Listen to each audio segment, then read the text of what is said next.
berpikir memahami bahwa Allah pencipta penguasa alam semesta. Paham tidak? Bahkan saya tanya, yakin tidak? Hah? Bukti yakinnya pasti antum marah kalau ada yang mengatakan bukan Allah menciptakan alam semesta. Marah tidak? Marah tidak? Marah kan? Itu bukti keyakinan. Kalau orang kafir tidak bisa begitu. Paham saja belum tentu, apalagi mau yakin, apalagi mau marah. Karena itu. Sekarang lucunya, orang yang paham yang lebih mulia dari orang kafir itu merendahkan, tunduk, membesar-besarkan. Saya pendukung Albert Einstein, dikasihlah namanya Albert. Iya, nama orang kafir didasari karena orang kafirnya lagi. Ini jamaah sekalian. Yang lebih tidak masuk akal lagi, ternyata orang-orang muslim justru yang tertanam di dalam dirinya merendah, ya, tertanam di dalam dirinya kecintaan dan kerendahan kepada justru orang kafir yang melanggar lagi dalam bentuk pelanggaran. Kali-kali masih dalam bentuk jalur ilmu itu, ya kan? Ya, ilmu ini bisa dimanfaatkan, tapi itu ya, pelanggaran apa, penyanyi, bintang film, ya, waliyadzubillah. Ini ya kawan, ini cara berpikir orang. Makanya tidak heran ya, kalau membaca, jangan heran kalau ketika membaca Al-Quran dan Sunnah, orang-orang yang beriman itu yang dipuji sebagai orang-orang yang berakal. Mereka adalah orang-orang ya'qilun, yang berakal, yatadakkarun, orang-orang yang mengingat, ya ulul albab, yang mempunyai sari pikiran, yatafakkarun, orang-orang yang berfikir. Sikapnya mereka. Pikiran kemana? Ini dia jalur pikiran mereka. Dalam penelitian dan proses berpikirnya mereka terhadap ciptaan Allah sampai ke dalam tahap Alhamdulillahi Rabbil Alamin. Jelas? Iya. Ini bagus sudah kalau ini. Kalau sudah Alhamdulillahi Rabbil Alamin, itu sudah bagus, tapi belum tentu Muslim. Ini sampai di sini masih belum tentu Muslim. Kenapa? Sebab iya, batas apa pernyataan bahwa Allah pencipta penguasa alam semesta, yang dengannya kita memuji dan membesarkan Allah, ini belum tentu Muslim. Ini masih dalam batas rububiyah. Di mana keislaman kita dalam perkara yang kedua, al-uluhiyah? Itu dia yang akan terbahas sekarang. Al-uluhiyah bersumber dari kata al-ilah. Al-ilah artinya al-ma'bud, yang diibadahi. Yang diibadahi. Ini makna al-ilah. Untuk memahami al-ilah maknanya al-ma'bud. Ini al-ilah itu wazannya fi'al. Makna fi'al dalam bahasa Arab maf'ul. Ya. Sehingga al-ilah artinya al-ma'luf. Kalau begitu, ya, al-ilah artinya al-ma'luf, dan al-ma'luf itu artinya al-ma'bud, yang diibadahi, yang dijadikan sebagai ilah, yang diserahkan kepadanya penghambaan. Iya, kalau tidak paham prosesnya, ya itu jelas maknanya dipahami. Al-ilah artinya yang diibadahi. Iya, la ilaha illallah. Ini kandungannya tauhid uluhiyah. Iya, al-ilah, Allah saja yang berhak untuk dijadikan sebagai ilah.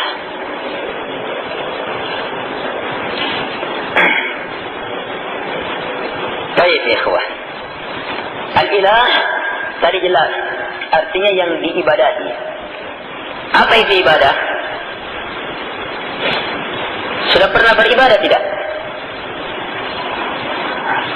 Tanya, sudah pernah beribadah tidak? Ya, kalau belum pernah orang kafir itu.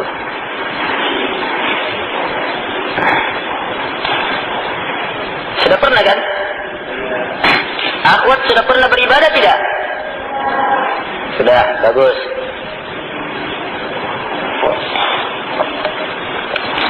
Sekarang saya tanya, ketika beribadah itu bagaimana itu orang beribadah? Atau saya persempit saja. Di mana keadaan orang yang beribadah dengan yang diibadahi?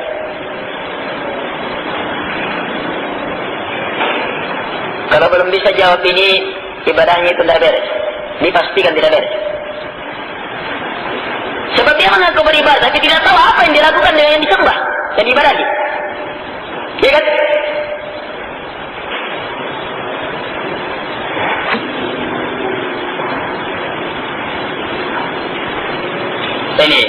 Ini harus dipahami.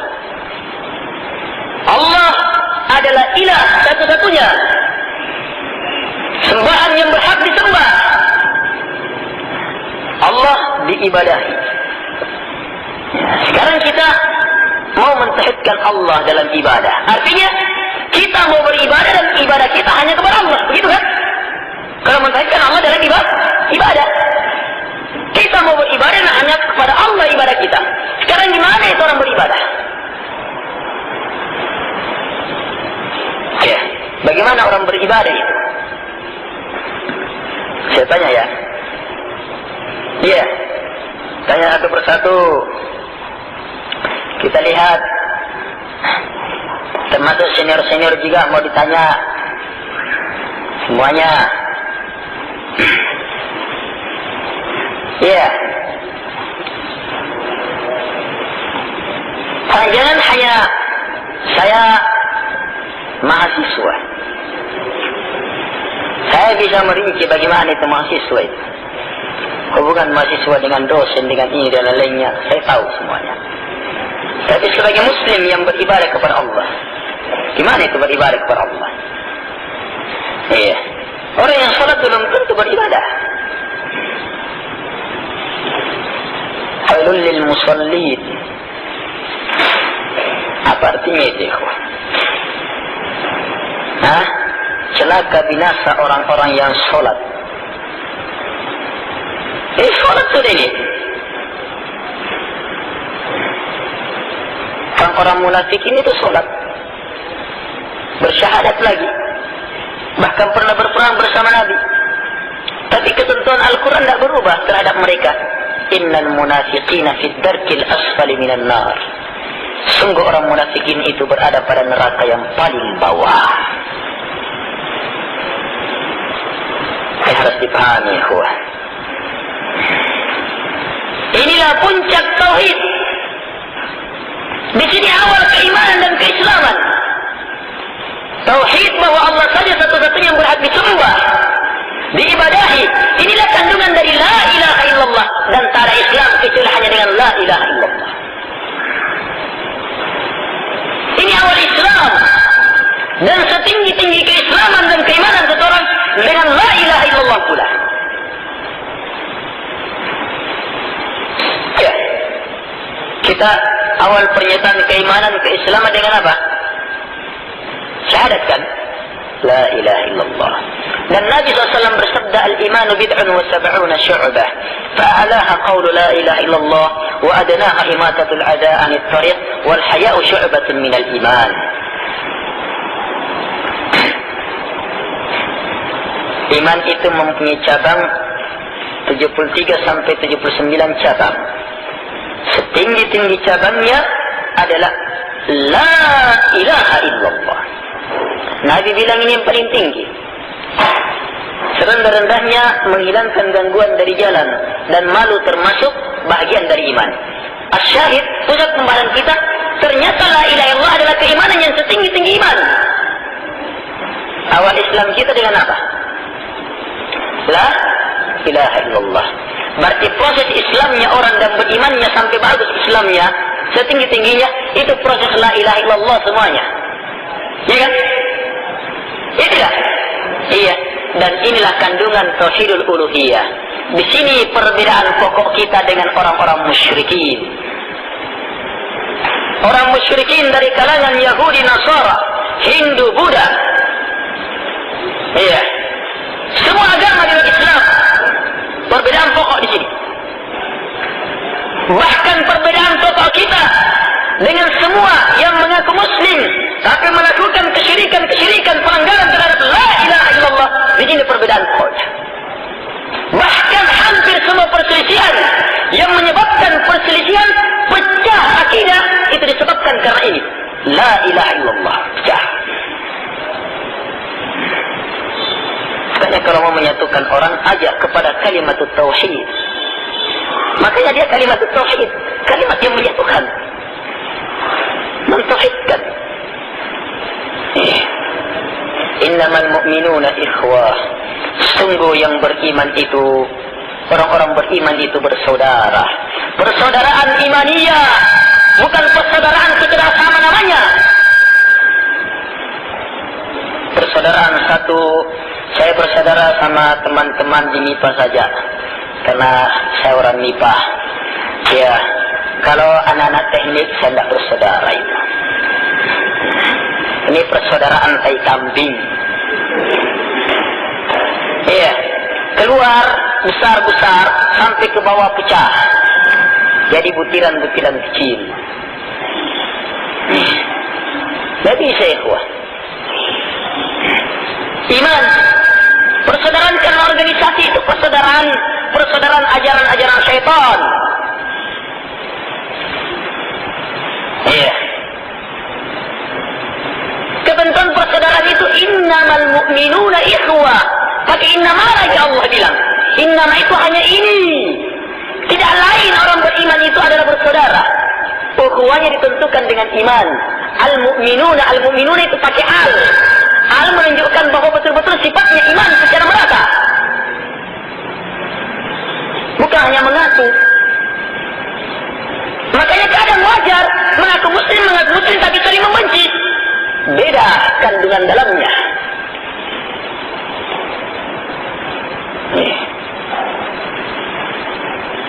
Qalatil a'rabu amanna qul lam tu'minu. Iya. Orang-orang Arab Badui mengatakan kami telah beriman. Allah berfirman, katakan mereka itu belum beriman. Ya, mereka baru mengatakan saya telah Islam saja. Ini ya, wah. Keimanan yang menyatukan seseorang. Dan keimanan itu bukan organisasi. Bukan satu fakultas, bukan satu daerah, bukan satu ini, satu ini lainnya. Keimanan kesatuan dalam prinsip, dalam akidah. Dan akidah hanyalah Islamiyah, akidah Islam. Bukan yang dibuat oleh yayasan ini, organisasi ini, organisasi dan lainnya. Ini kawan. Disinilah persaudaraan iman yang lahir. Dengan la ilaha illallah kita akan paham betul.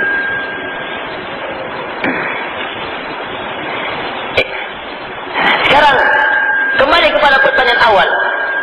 La ilaha illallah atau tauhidul uluhiyah, mentauhidkan Allah bahwa Allah satu-satunya ilah yang berhak disembah. Gimana caranya? Ya caranya kita nyatakan Allah sebagai sembahan kita dan kita tidak mau menyembah selain Allah. Sekarang kamu ketika menyembah Allah bagaimana itu keadaan kamu? Keadaannya dua secara garis besar. Keadaan orang yang menyembah Allah dua secara garis besar. Yang pertama, bentuk perbuatan yang diserahkan kepada Allah adalah perbuatan yang dicintai dan diridai oleh Allah Subhanahu wa taala. Ini pertama. Harus pahami. Ketika dia mengatakan dirinya beribadah kepada Allah, maka itu artinya dia melakukan perbuatan yang dicintai dan diridai oleh Allah Subhanahu wa taala. Bagaimana ukuran dicintai dan diridai oleh Allah Subhanahu wa taala? Al-yawma akmaltu lakum dinakum wa atmamtu alaikum ni'mati wa raditu lakum al-Islam dinan. Hari ini telah kucukupkan bagi kalian agama kalian dan telah kusempurnakan nikmatku untuk kalian dan telah kuridai Islam menjadi agama bagi kalian. Ridha Allah ada pada Islam.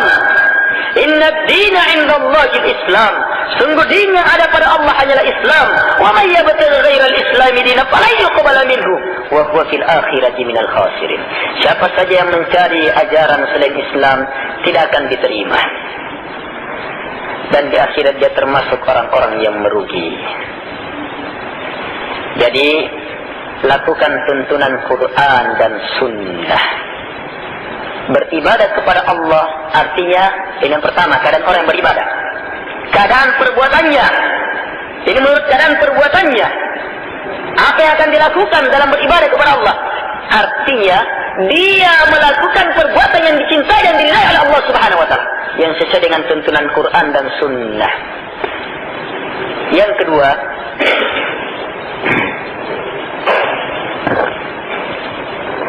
dia ketika melakukan hal itu rendah di hadapan Allah,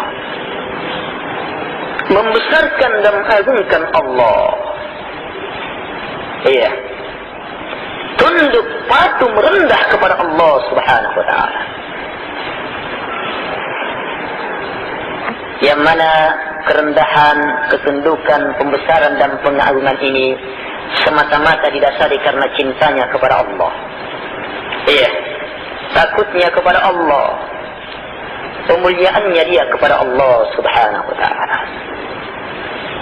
Yang kedua ini yang banyak tidak dipahami.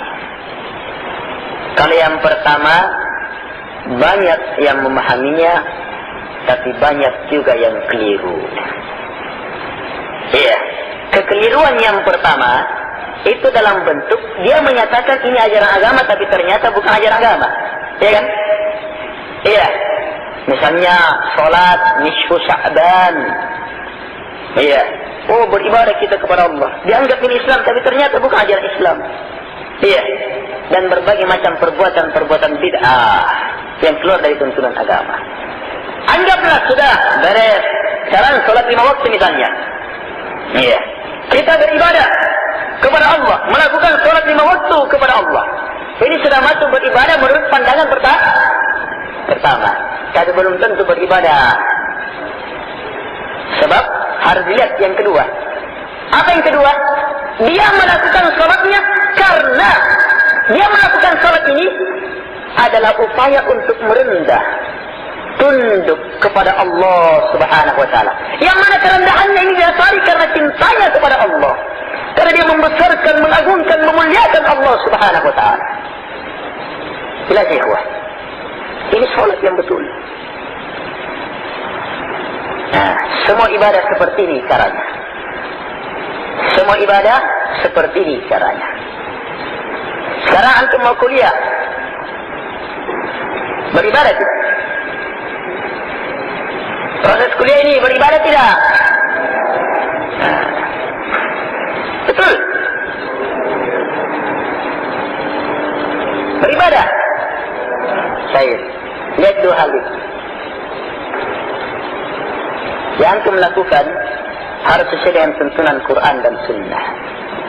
Keluar itu bukan proses ibadah, proses dosa. Iya.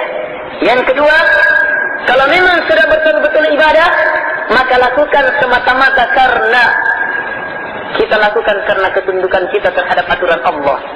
Karena kita cinta kepada Allah Subhanahu wa taala. Kita kasih contoh.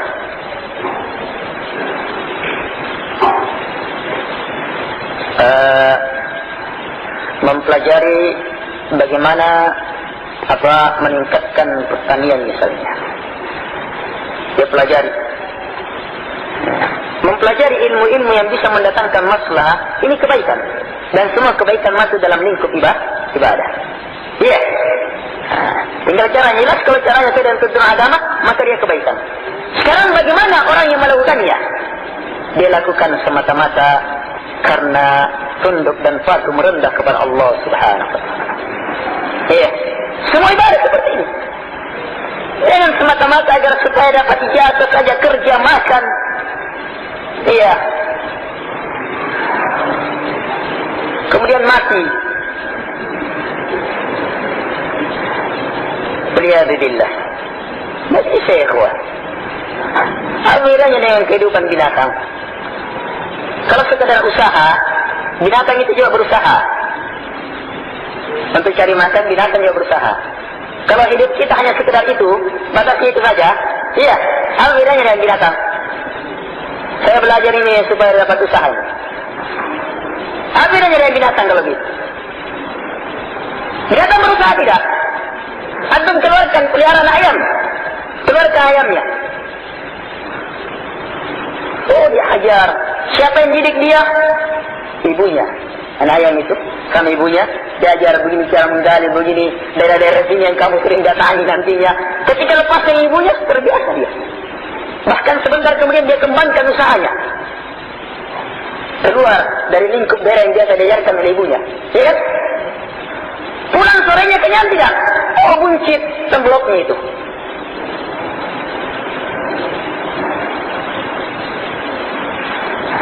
Kalau ada manusia yang diciptakan dalam sebaik-baik bentuk hanya ini modelnya, apa bedanya dengan binatang? Tapi saya berla ilaha illallah, burung beo juga bisa diajar mengucapkan la ilaha illallah. Iya, burung beo bisa diajar. Ini kuat. Bisa tidak? Bisa. Ajar. Nah. Sekarang apa bedanya la ilaha illallahnya kita dengan burung beo? Ikhwanifiddin, a'azzakumullah. Karena itu sadari betul, kita adalah hamba pilihan Allah yang diciptakan dalam sebaik-baik bentuk, yang diciptakan dengan maksud khusus liya'budun, agar supaya mereka beribadah kepadaku. Ibadah ini akan mengangkat derajat seorang hamba. Iya, Allah ciptakan kita untuk beribadah kepada Allah, untuk memuliakan kita. Dan ingat, bukan karena Allah butuh kepada kita. Wallahul ghani wa antumul fuqara. Allah subhanahu wa ta'ala kaya, tidak butuh terhadap siapapun juga. Tapi kalianlah yang memerlukan Allah subhanahu wa ta'ala. Kalian memerlukan rezeki Allah, penjagaan Allah, pengaturan Allah, kasih sayang Allah, perlindungan Allah. Kalian memerlukan hidayah dari Allah subhanahu wa ta'ala. Kalian memerlukan kemuliaan, keselamatan dari Allah subhanahu wa ta'ala. Di dunia, di alam barzakh, dan di alam akhirat. Untuk kebutuhan kalian kita ini jamaah, maka Allah maha baik, maha mulia, betul-betul perahmah. Allah berikan maksud penciptaan yang akan mengangkat orang ke derajat yang setinggi-tingginya. Ibadah yang mengangkat seseorang menjadi derajat yang setinggi-tingginya. Iya, penghambaan jamaah. Siapa makhluk yang paling mulia? Sebutkan hamba Allah yang paling mulia. Para nabi dan rasul, para malaikat. Bedanya mereka semua ini dengan yang lainnya apa? Penghambaannya kan? Jelas sekali. Jelas sekali. Tapi kenapa masih banyak orang yang lalai dari penghambaan ini? Ketundukan, kerendahan kepada Allah subhanahu wa ta'ala. Dasar jemaah. Penghambaan, kerendahan kepada Allah subhanahu wa ta'ala. Ingat dua pokok itu. Yang kita lakukan sesuai dengan tuntunan Quran dan Sunnah. Keluar dari tuntunan Quran dan Sunnah, batil, bukan penghambaan. Siapapun yang mengatakannya. Biar kiai, biar gurutta, biar syekh. Apalagi kalau orang yang membaca Al-Quran saja tidak bisa. Tidak bisa jemaah. Hanya bisa membaca Quran, tapi pintar mengotak-atik. Tidak bisa. Agama Quran dan Sunnah. Jelas ya? Tapi itu pun tidak semua yang melakukan ini teranggap beribadah kalau malah melupakan yang kedua ini. Kita lakukan itu karena kita merendah. Sadar betul kita adalah hamba Allah yang harus merendah, tunduk, patuh kepada Allah subhanahu wa ta'ala. Ingat dasarnya, karena kita cinta kepada Allah. Karena kita membesarkan dan memuliakan Allah subhanahu wa ta'ala. Ini dasarnya. Lakukan semua penghambaan dengan cara seperti ini. Penghambaan di masjid, di kampus, di rumah-rumah, di pasar, di kebun, di jalan, dalam wujud penghambaan apa saja. Selama itu kebaikan sesuai dengan tuntunan Quran dan Sunnah sunnah, maka itu ibadah. Lakukan karena kita merendah dan tunduk kepada Allah Subhanahu wa taala. Ini dasari karena kecintaan dan pembesaran kita kepada Allah Subhanahu wa taala. Kita beda dengan orang musyrikin di sini.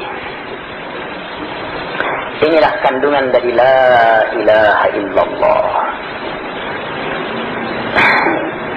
Yang ketiga, mentauhidkan Allah dalam asma was sifat, nama-nama dan sifat.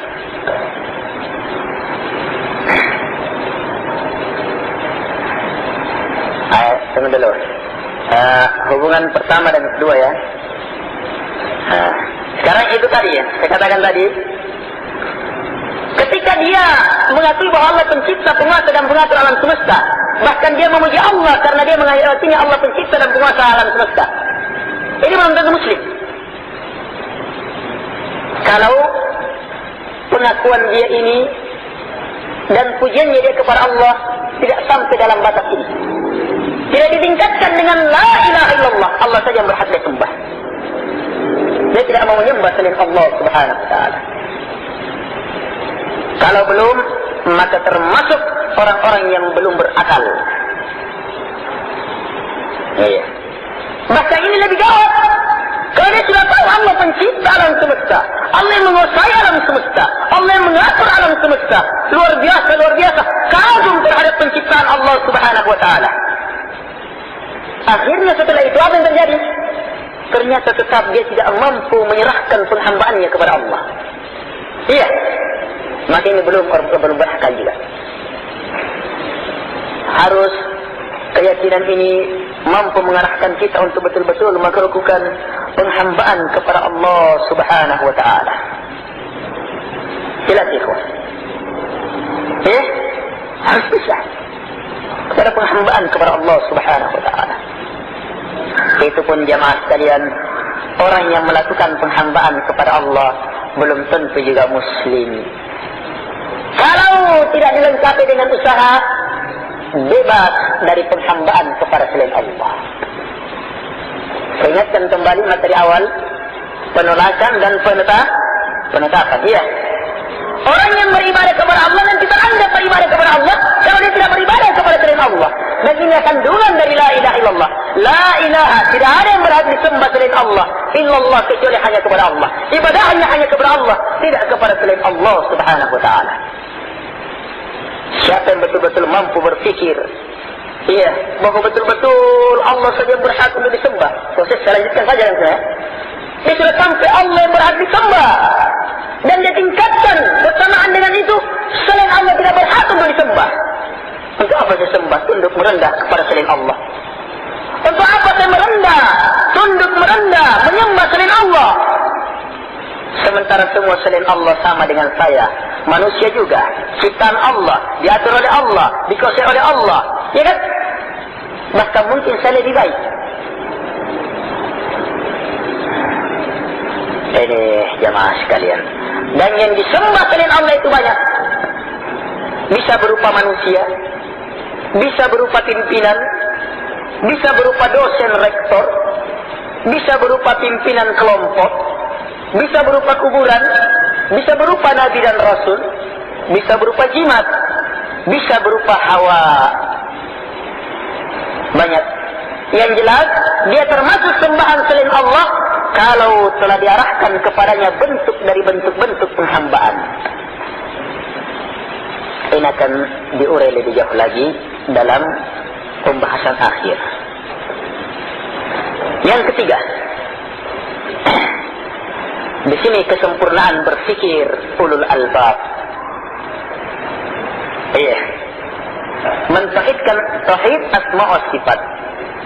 Asma dari kata isim, bentuk jamak dari kata isim. Isim artinya nama. Was sifat bentuk jamak dari kata sifat. Sifat. Iya. Mentauhidkan Allah dalam nama-nama dan sifatnya. Ini mempunyai kaidah-kaidah tersendiri, terkhusus, dan di sini banyak penyelewengan. Iya, banyak kesalahan yang terjadi di masyarakat. Iya, pusat pembahasan asma wa sifat Ini dalam kitab-kitab yang khusus membahas perkara ini. Yang ada sekarang kajiannya dalam pembahasan ini di masjid kampus di luar. Ya, betul. Iya, Senin habis salat asar. Khusus asma wa sifat. Hanya kita singkat. Mentauhidkan Allah dalam nama-nama dan sifatnya artinya menunggalkan Allah. Ya, pada semua nama-nama yang Allah telah tetapkan dan sifat-sifat yang Allah telah tetapkan.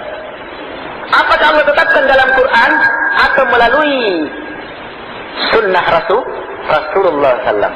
Allah tetapkan semuanya. Kalau Allah nafikan semuanya. Jelas? Allah, bagaimana bentuk penetapan?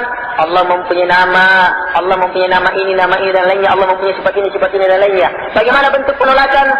Lam yalid wa lam yulad, tidak beranak, tidak diperanakkan. Wa lam yakul lahu kufuwan ahad, dan tak ada satupun yang sekufu sebanding dengan Allah. Tolak semuanya. Ini prinsip pertama yang harus dipahami.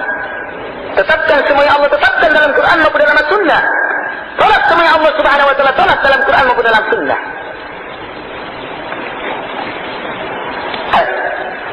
Baik. Kemudian dalam penetapan nama-nama Allah, hindari penyerupaan dengan selain Allah. Hindari penyerupaan. Allah mempunyai nama As-Sami'. As-Sami' artinya yang mendengar. Jangan sekali-sekali samakan mendengarnya Allah dengan makhluk. Iya. Jangan sekali-sekali samakan Allah mendengarnya Allah dengan makhluk. Iya. Jelas? Laisa kamitslihi syai' wa huwa as-sami'ul basir. Betul-betul tidak ada yang semisal serupa dengan Allah Subhanahu wa taala. Dan Allah Maha mendengar lagi Maha melihat. Iya, hindari penyerupaan. Yang kedua, hindari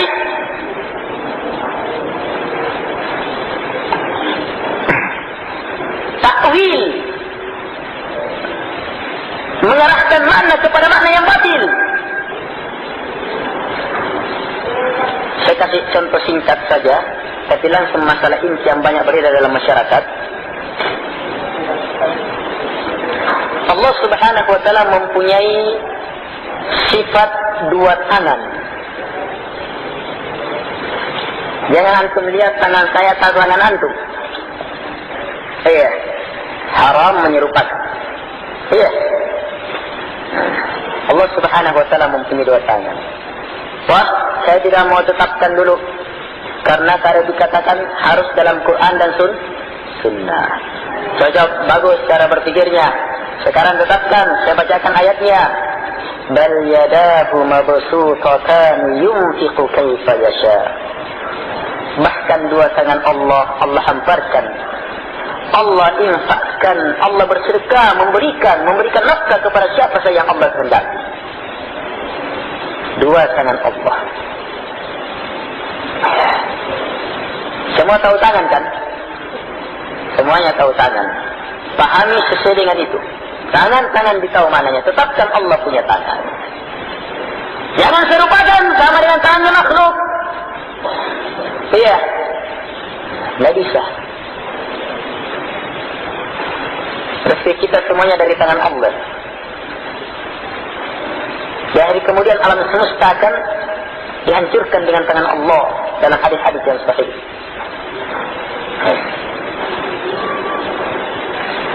Ini ya kawan. Kemudian jangan mentakwil. Ini banyak dalam masyarakat. Bahwa dua tangan itu maksudnya dua kekuasaan. Bukan tangan maksudnya, tapi kekuasaan. Iya. Oh, berarti kekuasaan Allah hanya dua ya? Begitu saja jawabannya, selesai. Iya kan? Berarti kekuasaan Allah itu hanya dua. Tidak bisa. Ini ta'wil. Batil. Banyak sebenarnya uraian dalam perkara ini. Hanya kita sebutkan saja secara singkat. Kita tetapkan Allah mempunyai dua tangan. Iya. Tanpa menyerupakan dengan tangan siapapun juga. Tetapkan tangan Allah tangan yang semulia-mulianya. yang sebaik-baiknya, sehebat-hebatnya, seindah-indahnya. Jangan serupakan sedikit pun dengan makhluk. Dan jangan ta'wil keluar dari ketetapan Allah.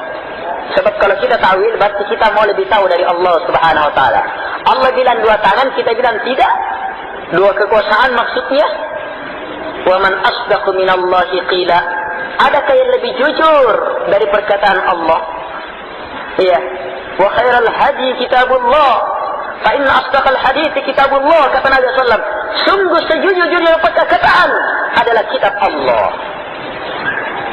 Kalau Allah kita akui bahwa perkataannya yang paling jujur, maka pasti seperti itu sebagaimana yang Allah ungkap. Sekarang siapa yang lebih tahu tentang Allah dari Allah?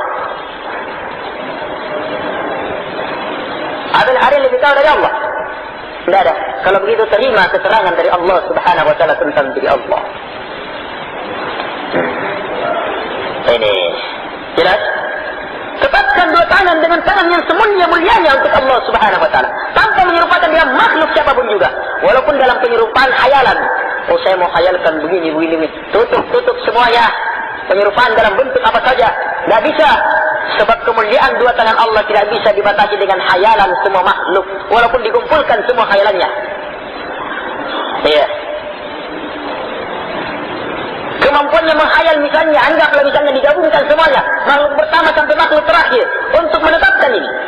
Tidak bisa. Jelas jemaah. Baik. Kemudian hindari at-takyif. Membagaimanakan. Iya. Jangan sekali-sekali membagaimanakan. Membagaimanakan itu 2 bentuknya. Bentuk pertama dalam bentuk khayalan. Iya. Hati-hati. Iya. Ajaran-ajaran ini banyak di kampung-kampung, tapi dipermoderin di kota. Di kampung banyak, tapi dipermoderin di kota. Iya. Bentuk ajaran-ajaran yang mengarahkan untuk mau mengenal Allah, tapi dalam pengenalan mau langsung membagaimanakan. Tahu hakikatnya, rahasianya katanya. Semua tahu rahasianya. Semua tahu hakikatnya.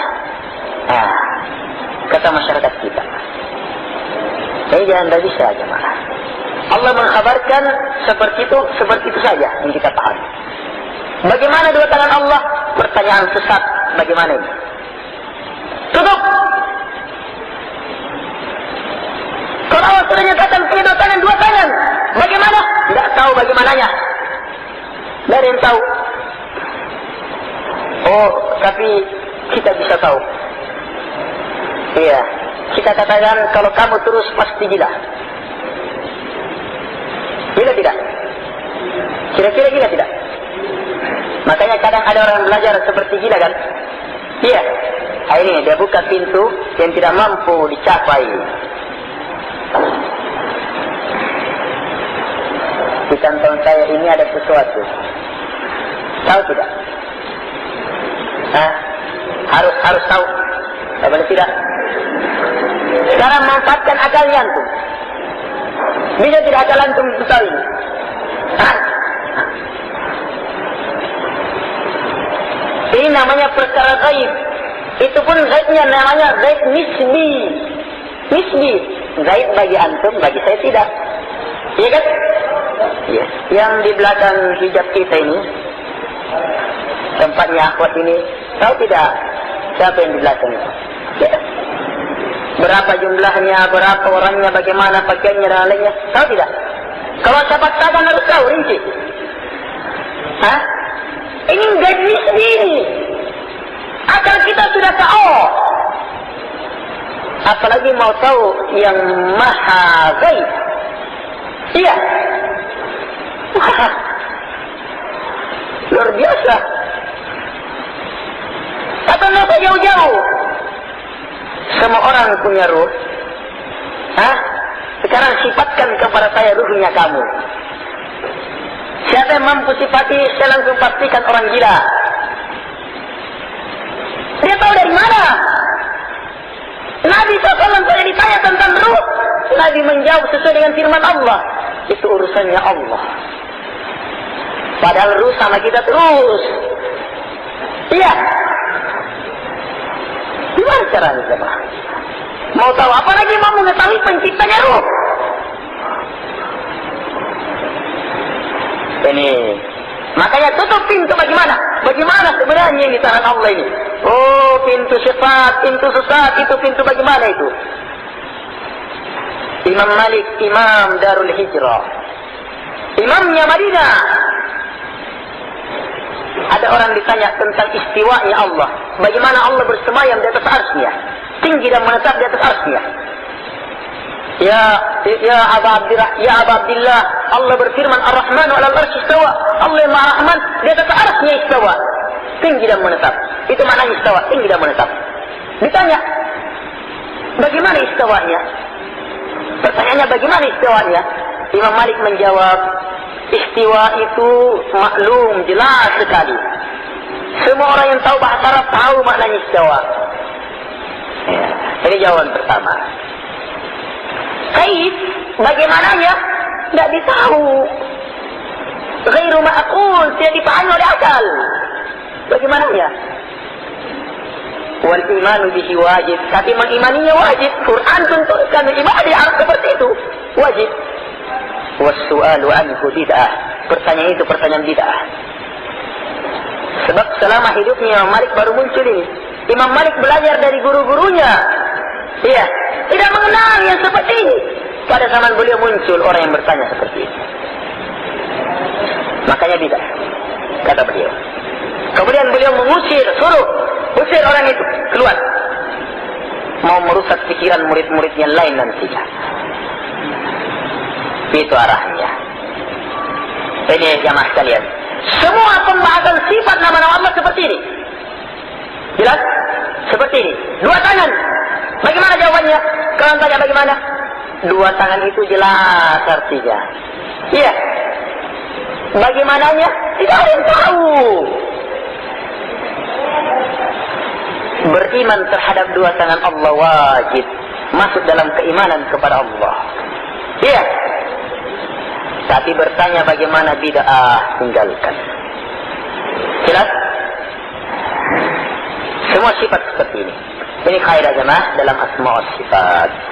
Baik, ini singkat. Masih banyak lagi yang berhubungan dalam perkara ini. Ini sekedar membuka bahwa kita yang ingin mentauhidkan Allah Subhanahu wa taala dengan sebaik-baiknya itu wajib memahami tauhid itu, meyakininya, mengamalkannya, mewujudkan dalam kehidupan kesehariannya, kemudian istiqamah di atasnya dalam dakwah dan penyampaian terhadap tauhid sampai malakul maut datang menjemput. Tauhid inilah penghambaan kepada Allah. Sekarang jemaah, puncak pembahasan tauhid yang menjadi asal betul tidaknya Islam dan keimanan seseorang adalah la ilaha illallah. Tauhid uluhiyah. Disinilah perseteruan Nabi dan Rasul Allah. Iya.